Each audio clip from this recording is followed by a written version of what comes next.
This house is mine. I live here with my parents. If you don't like it, then leave. What?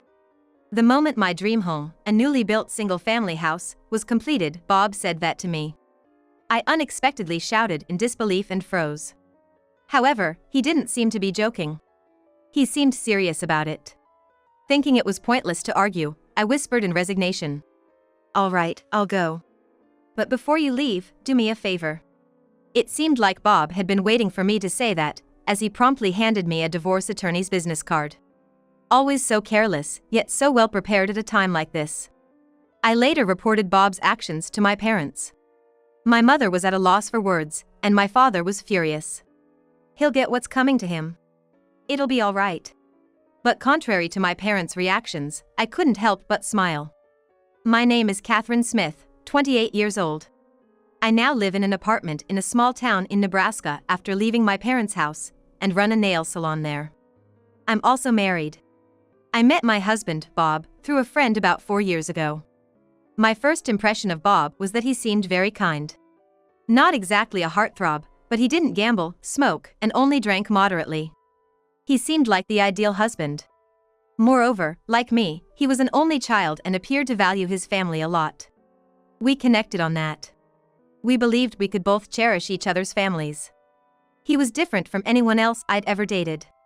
Yet, I had no reservations about our future and our relationship went smoothly. 2 years into dating, following Bob's proposal, we started living together. The new place was the apartment I had been staying in, which also served as my workplace. Thinking it was more feasible for Bob to move into my place rather than relocating to his parental house, I suggested it. Bob agreed, and our new life began. However, living together, I learned so much about him. Bob was extremely disorganized. He would leave his clothes lying around after taking them off. If they stayed there for 3 days, I'd inevitably feel the urge to do something about it. Aren't you going to wash these? However, whenever I asked, he would respond. I've only worn them like 10 times, they don't need washing. Maybe once or twice is understandable. But clothes left for days and worn 10 times without washing? They're bound to get dirty and probably smell. Even with spare toothbrushes available, he wouldn't change his until I did it for him. He would use the same unwashed towel repeatedly because it was his favorite. I'm not obsessive about cleanliness, but these habits started to get to me. When I brought them up, he'd say, "My mom used to do it. If it bothers you, Catherine, why don't you do it?" Despite my initial patience, I eventually started hand-washing his clothes and buying matching towels to maintain a proper living environment. Yet, his inherent untidiness never changed. Because I work from home, I'd always inform Bob when I had clients. Still, with his hair a mess, Bob would wander into the room I used as a salon, asking, "Catherine, what do we have for lunch?" I felt so embarrassed in front of my clients. Though Bob wanted to avoid working on weekends, some clients can only come on Saturdays and Sundays. No matter how much I appealed to him, he wouldn't change. Bob was both messy and insensitive. I took it upon myself to teach him, step by step, what he shouldn't do. But occasionally, I'd sigh, wondering why I had to go to such lengths for him. Perhaps his family environment played a part. His parents live in a detached house within walking distance from ours. After getting married, we visited his parents' house and sometimes stayed overnight. Spending time with them, I realized that Bob's father had a personality identical to Bob's. Whenever we visited, clothes were strewn around, and his golf gear, a favorite hobby of his, was everywhere. I've nearly tripped over his clubs more than once or twice. And on top of being messy, he was even more insensitive than Bob. Even when he knew I was in the bathroom, he would still enter the changing room. "Hey! Catherine's in the bathroom right now, isn't she?" Even when his wife scolded him, he didn't seem to understand. Why's it an issue? I'm not going into the bathroom. I couldn't help but chuckle at his remarks. Doesn't he consider that there might be underwear lying around or that we could unexpectedly bump into each other? While I wanted to strongly express my discomfort, I couldn't refuse to visit or avoid the in-laws. Many of my friends also had complaints about their husbands or in-laws. While thinking this is just how things are, in the end, all I could do was bear it. Still, I always thought that at least my mother-in-law was a sensible person. She would chide her husband and always cleaned up after him, especially if he left his clothes or trash around. Mom always cleans without a word, she's truly exceptional. However, after Bob made that comment, she began to treat me with resentment. Huh? Doesn't Catherine clean? At Bob's words, my mother-in-law tilted her head in confusion. Pretending to answer her question, Bob began to complain about me. She does it, but she's always nagging. Always telling me to clean up, and complaining about the smallest things. Catherine should just do it herself instead of always telling me to do it. I thought maybe my mother-in-law would say something like, "You should also do what you can." In fact, I had seen her grumbling while cleaning up after my father-in-law, saying, "He's made a mess again." But my intuition was wrong. My mother-in-law glared at me as if I were her enemy. "Catherine, you're always at home, right? You should at least clean up. Why make Bob do it? Who do you think you are?" I was shocked. I had never expected the usually gentle mother-in-law to raise her voice and show such hostility. Even as I was being blamed, Bob just laughed and said, "Yeah, tell her more." Even though they both know I work from home. I'm not just squeezing work into my free time. I work all day, sometimes late into the night for clients. I don't have as much free time as a stay-at-home mother-in-law. But explaining that to my angry mother-in-law now probably wouldn't help. My tactless father-in-law, seeing our argument, just laughed and said, "What did you do, Catherine? You must have really messed up to make her so angry." I felt alone and uncomfortable among my in-laws. After that, I dreaded visiting them. I thought that the busier I got with work, the less I'd have to see them. I took on more and more jobs, asked for referrals to get new clients. And, as a result, I became busier. My income also increased, and I achieved my goal of earning $5,000 a month. Once I reached that goal, I had something I wanted to do. It was to build a house, bring my parents from the countryside, and live together. And to run a nail salon there. Of course, I had discussed this with Bob before we got married. "If things go well with work, I want to build a house, bring my parents from the countryside, and live together. Next to the house, I want to create a small salon and work there. Family is important. I think that's a good idea. I'll support you." His agreement was a significant reason we decided to get married. And the day when that dream would come true arrived. I suggested to Bob that we build our dream home. He agreed, and we soon began checking out model homes and comparing mortgage options. We finally settled on a bank for our mortgage and a construction company. The mortgage was going to be in Bob's name. I had wanted to put it in my name, but being self-employed, I couldn't get the amount we needed on my own. But with Bob being a salaried employee, it wasn't an issue. The repayments wouldn't be too burdensome, especially since my parents planned to help, so it wouldn't be a full loan. We had savings. Of course, I intended to work even harder in my new nail salon, and if I dedicated that to living expenses, we'd have more than enough. We found the land, and construction began. All that remained was to move in once it was done. A few months later, we had a walkthrough of our finished home. I was moved by the scent of the new home and the new construction. The dream nail salon was also completed next to our home with a separate entrance. This way, both family and clients' privacy would be maintained. I would have liked to make it even cuter, but Bob had objected. "We can't spend all our money just on that." While I had other dreams, I had to be realistic. It was a very small salon, but I was satisfied. All that was left was to hand over the house, wait for moving day, and then call my parents. I was excited and looking forward to our new life. But then Bob dropped a bombshell. "Nice house. Glad it's done. Good job, Catherine." "Good job? We're not done yet. We still have to move and handle other arrangements." Wondering what he was getting at, I laughed it off. But rather than smiling, Bob had a smug look on his face. My smile faded at his expression. "Good job indeed. I don't need you anymore. This is my house. I'm gonna live here with my parents. If you don't like it, leave." "What?" I blurted out in disbelief, frozen in shock. But Bob didn't seem to be joking. He seemed to genuinely mean it. "What are you talking about? What do you mean?" "I mean exactly what I said. This house is for our family. You don't like my parents, so it's probably better if you're not here, right? Don't joke with me." I've always said my dream was to live with my parents, remember? I shouted at Bob. Yeah. That's why I called them my parents, you know? I was speechless. I never imagined Bob would do something like this. I thought he was a family-oriented person when we married, but I was mistaken. Bob wasn't family-oriented, he was just a child who never grew up and separated from his parents. Our family home is old, right? It needs to be rebuilt soon, and this place was ready just in time. I want to live here with them. It's funny, don't you think, to live with your parents instead of mine? I glared at Bob, who looked smug. And then he said as if it was already decided. My parents already know, and they're coming today to see our new home. So, Catherine, what are you gonna do? Bob grinned, as if he wanted to force me to leave. Then I'll leave. Yeah, that's what I thought. And while you're at it, take care of this too. And as soon as Bob heard my words, he quickly handed me a business card of a divorce lawyer. How could he be so organized only at a time like this? I took them, shaking with anger. My mom told me it'd be better to break up with someone like you, who always nags me. It's a hassle, so don't cry, okay? I held back my tears, not wanting to give him the satisfaction. If I cried now, it would be like admitting defeat. But leaving wasn't defeat. I couldn't bear the thought of living with them. On my way back to my apartment, I called my parents to tell them we wouldn't be moving.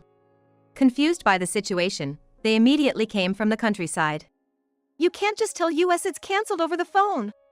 Explain properly. Catherine, what happened? Where's Bob? I realized he hadn't come back. He's probably at his parents', preparing to move in. I was fuming and told my parents everything. My mom was speechless. My dad was livid and wanted to confront Bob and his family, but I stopped him. I'm sure he'll get his comeuppance. So it's fine. Confused by my words, my parents tilted their heads. I was too upset and frustrated to explain when I was kicked out. But Bob forgot something crucial. Surely he would contact me soon, realizing his mistake. With that thought, I continued my usual routine. A week later, as expected, I received a call from Bob. I answered, feeling a bit smug. Hello? Catherine! Something's wrong! The bank keeps calling me. Bob sounded panicked. Listening calmly, I responded. So? I don't have enough money, so I can't transfer it to the contractors. At this rate, I can't even take possession of the house. I've already hired the movers, what am I gonna do? Feeling satisfied that things were going as I'd planned, I laughed at the flustered Bob. He's probably panicking right now, wondering what to do next. I could almost picture the desperation in his tearful voice. So? I'm a stranger now, so it's none of my business. But you said you wanted to build that house. Who was it that kicked me out of that house again? Bob, sounding more pathetic by the second, started mumbling apologies and making excuses. But no apology could make me forgive him. Bob hadn't just taken my home, he'd stolen my dream. You should consult with the bank or the contractors on what to do next. I told him curtly and hung up the phone.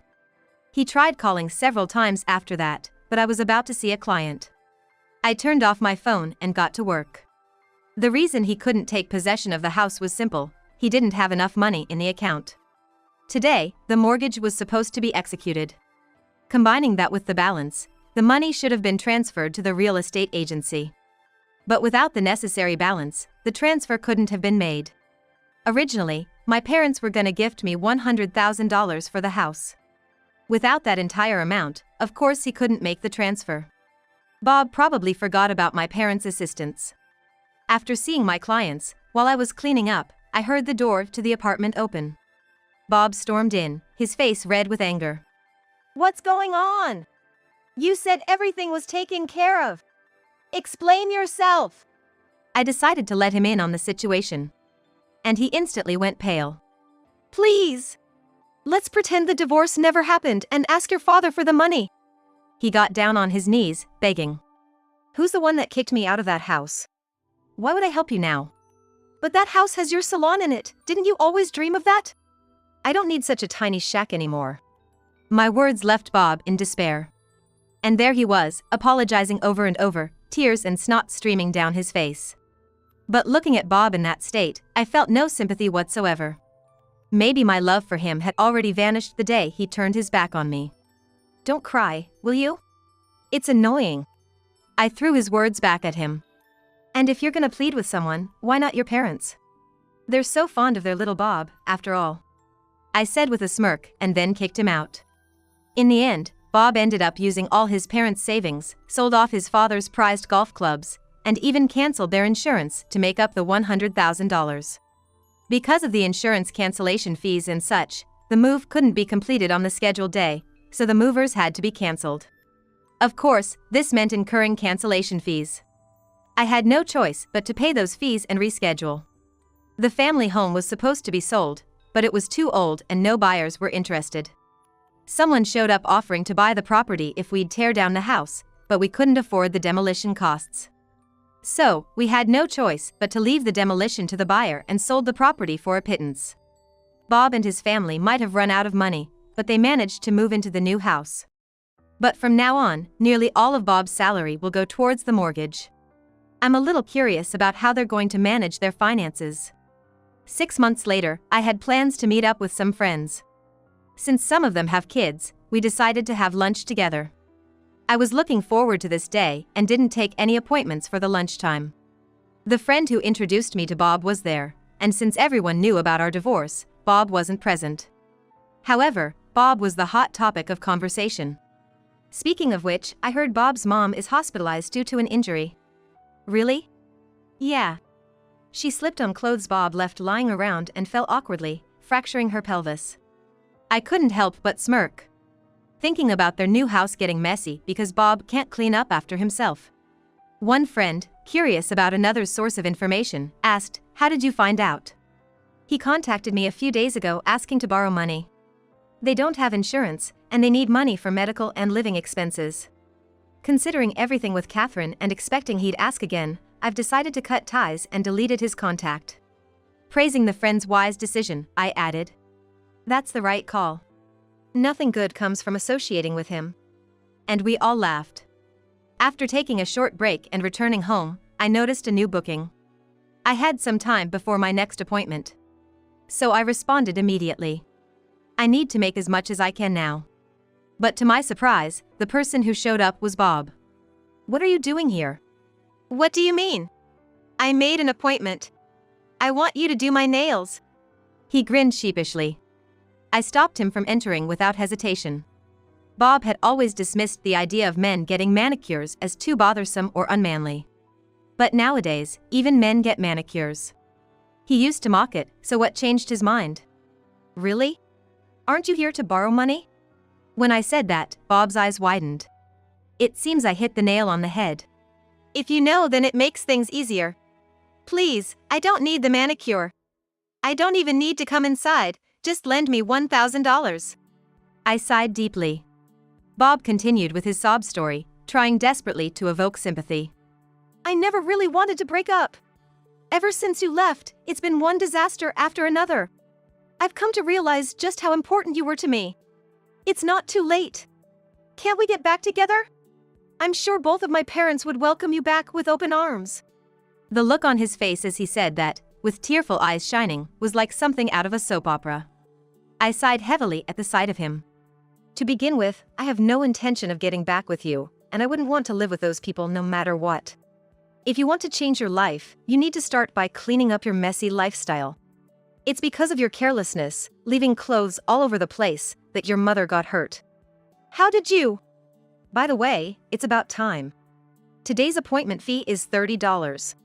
Once you pay that, please leave," I said, glancing at the clock. Bob was dumbfounded. "You didn't even let me in the house, we just talked at the door, and I didn't get anything done. Why do I have to pay?" His face turned red, yelling at me. "You made a salon appointment for the $30 manicure service. You decided not to get it because you wanted to talk, right?" I shot back at him. Bob was speechless. I told him, "If you can't pay, promise you'll never contact me again." Bob clenched his fists. Just then, "Catherine? Is there a problem?" Emerging from the living room was my boyfriend, Jason, who was introduced to me by a regular client's son after learning about my divorce. "Yes, but he's leaving now." I informed Jason, to which Bob yelled at him as well. "Who are you? It's none of your business." Clearly, something clicked for Jason. "I'm her fiancé." Was there some kind of misunderstanding? "Fiancé? Yes, nice to meet you." Bob seemed taken aback by Jason's cheerful demeanor. And then, the two of them quietly left, with Jason gently nudging Bob on the back. Once they reached the outer hallway, Jason turned to me and asked, "Did you tell him about your salon's relocation?" "Actually, she's moving her nail salon. See that big house being built over there? That's our new home. We're opening the salon there." "What?" Bob was silent, just staring at the massive house under construction. Probably twice the size of the one he built. Beside it was a cute, log cabin-style nail salon. "We hope to see you again," Jason said with a smile, and it seemed Bob finally realized he'd lost. He slinked away. And I couldn't help but find it amusing. "Sorry for intruding like that. I overheard everything and didn't want to intervene, thinking you might get upset." "Don't apologize. Your timing was perfect." "That's a relief." I watched Bob hurry away and shared a laugh with Jason. Then the two of us headed back into the apartment building. In the end, Bob never managed to gather enough money, and it seems he's now taken up a nighttime construction job after his day job. But, if I recall, Bob's company had a strict no-side job policy. Regardless, I can't help but shake my head at Bob's reckless choices. He could have revised his mortgage repayments or considered other alternatives.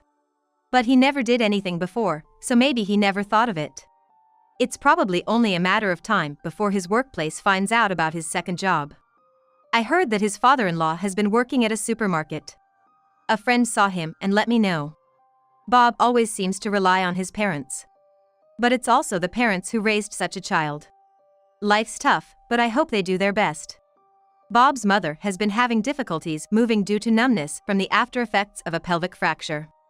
I do feel a bit sorry for her, given she's always taken on all the household chores by herself. Because of her limited mobility, there's a rumor that their new home is starting to look a bit like a hoarder's place. The small shed that was supposed to be my nail salon is already filled with junk. It seems items are even overflowing from there. It appears they had to keep all the junk from demolishing their old home, but maybe they didn't have the money to dispose of it. It doesn't seem like a bright future awaits careless Bob and his family. After all that, I ended up marrying Jason. We built our new home, where my parents also live with us. And I finally relocated and opened the nail salon I'd always dreamed of. The former customer, now my mother-in-law, who lives nearby, has been introducing friends, so business is going well. Furthermore, Jason's younger sister told me she looks up to me and wants to be a nail technician. Surrounded by a lovely family and having achieved my dream, I feel so blessed. I'm determined to keep striving for happiness in the future.